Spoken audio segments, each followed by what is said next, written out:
Good morning. And it is good morning because I've decided to do this video ahead of schedule. Welcome to This Much Is True. What day are we at? Day 24. Yes, I didn't feel great about missing a day recently, so I'm going to try and make up. So I'll get on the ball before my work starts. I've tried to think about something to discuss with you today, rather than just come at you willy-nilly, which I apologise for, but due to pressure of work has been the case recently. You might, if you did, all two of you that watched the show or listened to it, remember that last night I was doing somewhat of a resume of, how the year has gone so far, being it so early in the year. And I was happy enough that I'd socialised more, but getting a grip on all things organisational was a tiddy-bitty more challenging. But so I have this kind of manifesto in my head, which I will put into writing. It'll be a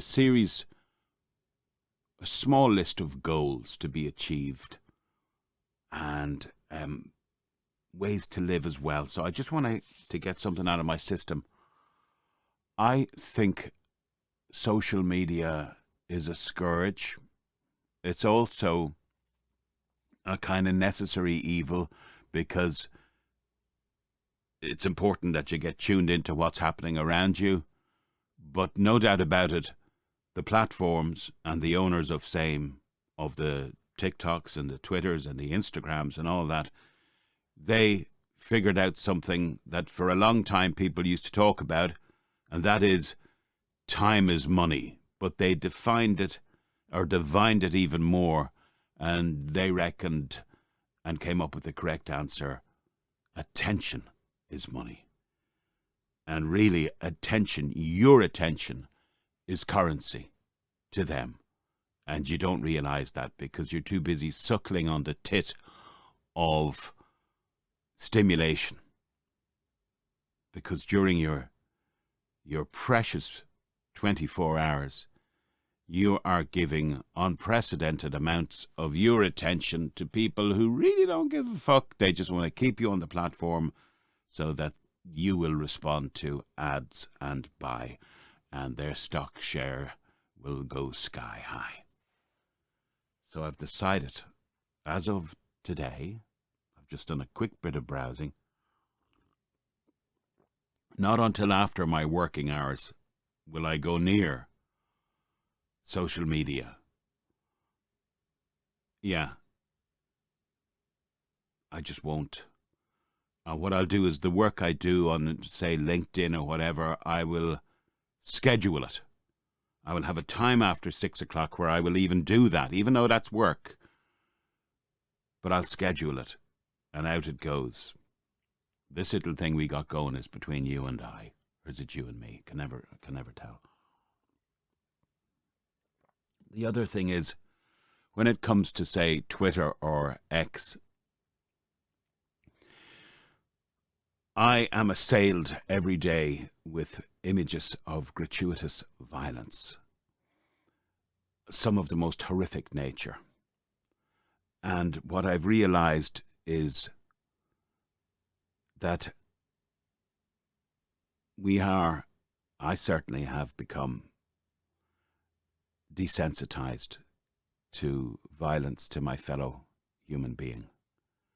Watching images now, which I remember in 1970s, the worst kind of movie you could ever see would be anybody that was to be murdered or killed or whatever. Now it is like selling packets of crisps. They are two a penny, those images. And not that crisps are a penny anymore, I can assure you. But anyway, probably a bad example. But I think you know where I'm coming from. There's an awful lot of appalling.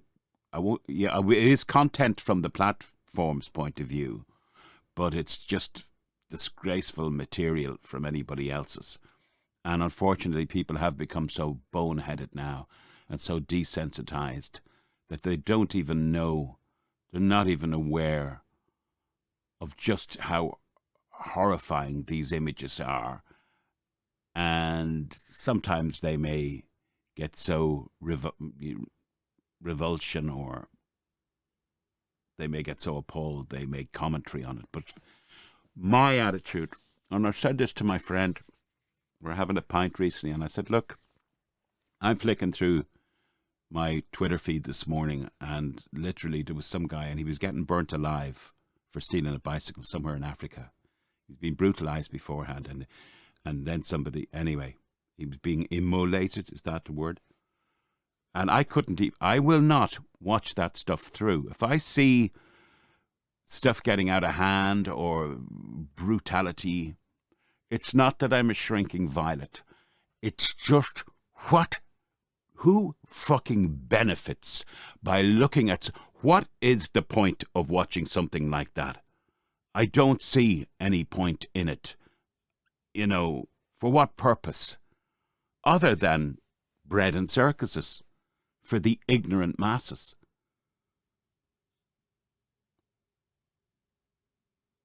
So, I mean, I said, it serves no purpose. Well, it does, as we've just said, to keep your eyeballs on the screen. Well, I think for all the moralizing, occasionally the likes of Elon Musk or anybody does, that kind of imagery, gratuitous, serves no purpose. It's not a case of being a nanny state. Believe me, I like the freedom of the press, and if it exists anymore, I like that idea. It's not that, but really, gratuitous violence in order, or abuse, to sell your product, essentially, to keep our attention, should in some way be curtailed or outlawed. Now, perhaps I'm hearing some of you saying you can do something about that in your feed.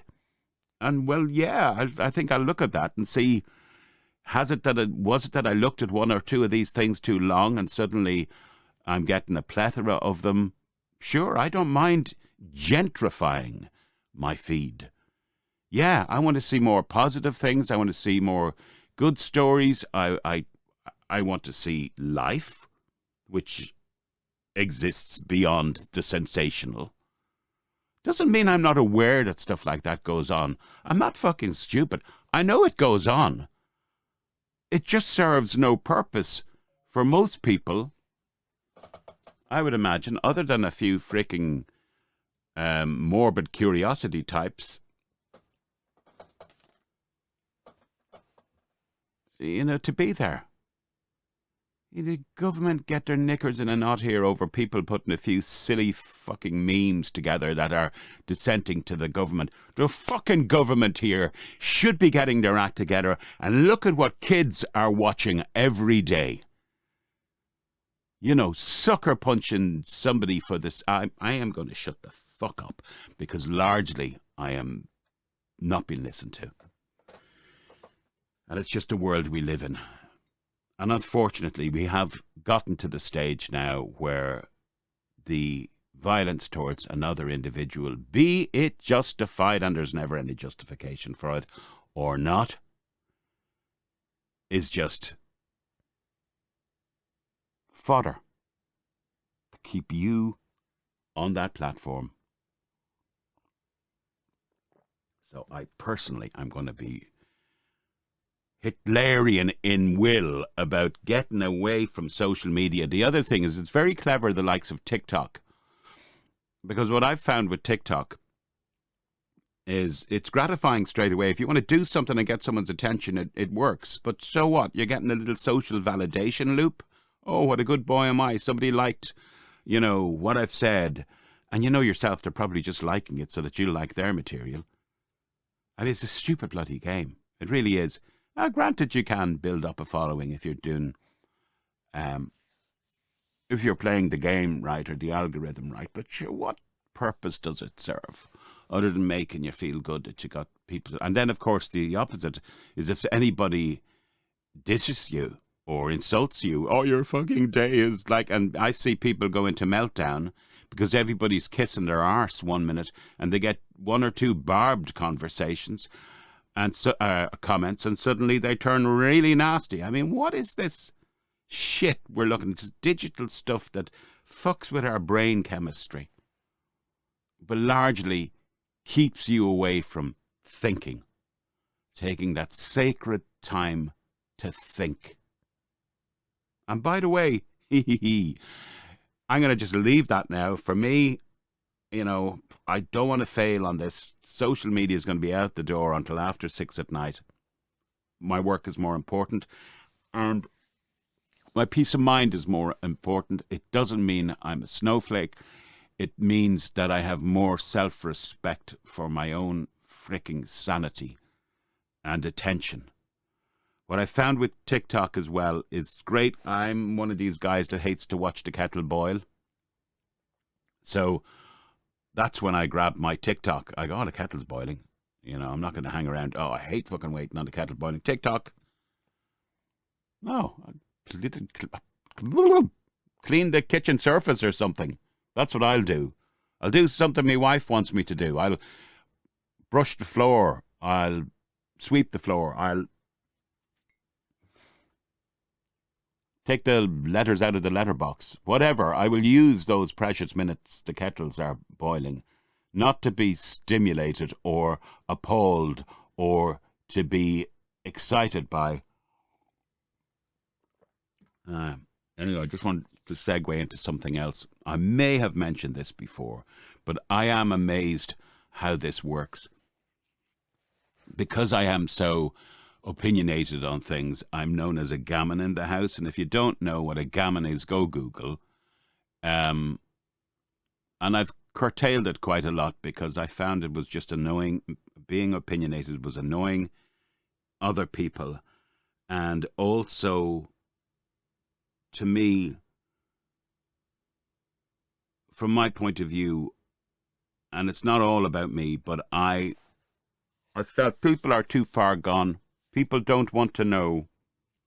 They really are into willful ignorance. Going along to get along. And it's understandable. But as long as people are like that, they will always be putty in the hands of powerful people. And the sad thing is, they are a clique. They are a very small, minute amount of people in a population of close to 8 billion people. You could wipe them out in the morning were you to put your mind to it. People power. But no. The sheep need to be led. And so I would have opinions on certain politicians, on certain scams that have been carried out in recent times, appalling infliction on humanity, psych ops, all kinds of stuff. To Ireland in particular, there's stuff going on here with hate speech, and we've a problem with a migrant situation which just hasn't been thought through. As usual, it's perennial now, the problem with the trolleys in the hospital, all that stuff. All of it.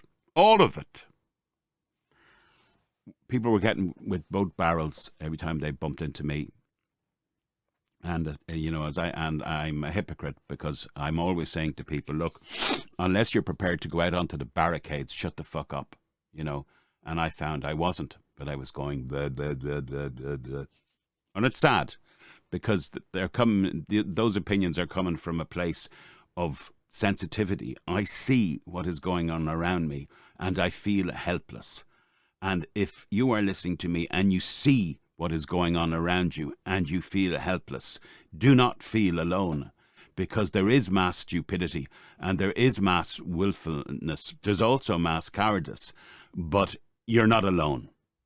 Why? Because most people just want to be left alone to get up in the morning, to get cleaned up, to put their children out to school, through college, get something to eat at the end of the day, put enough money on the table to pay the mortgage, whatever it is. I really understand that.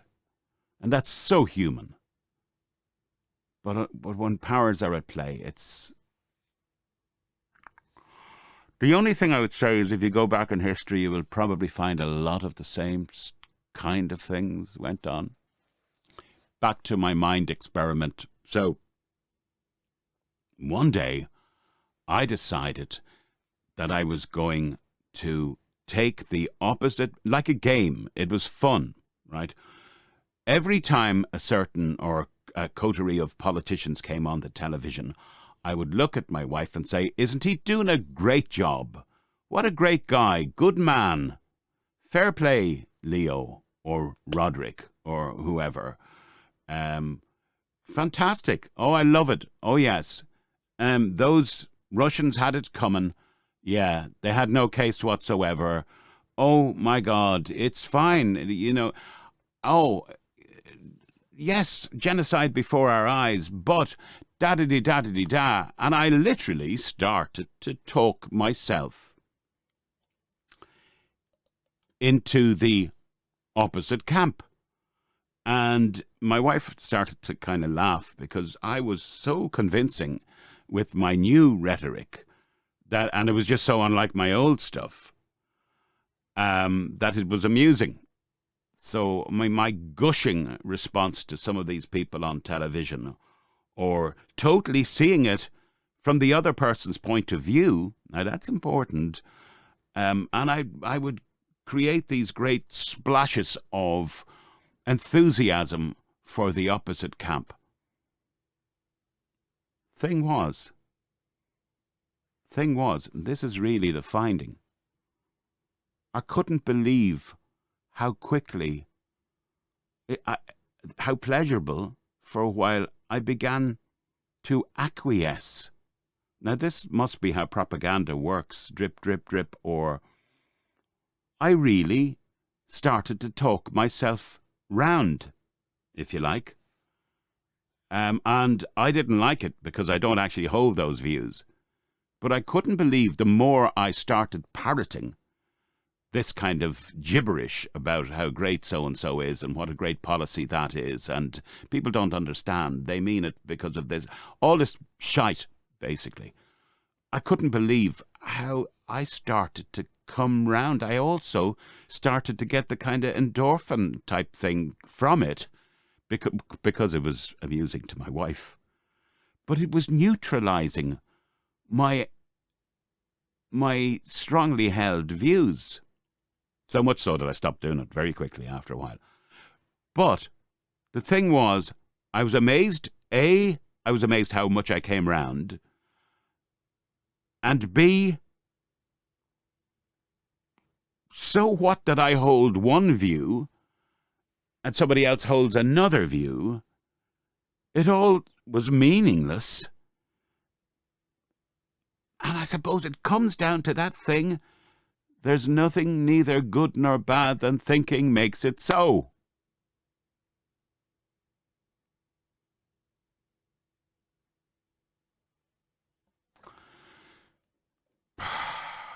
I don't know. Does that make any sense to you? Take care, 'cause I care.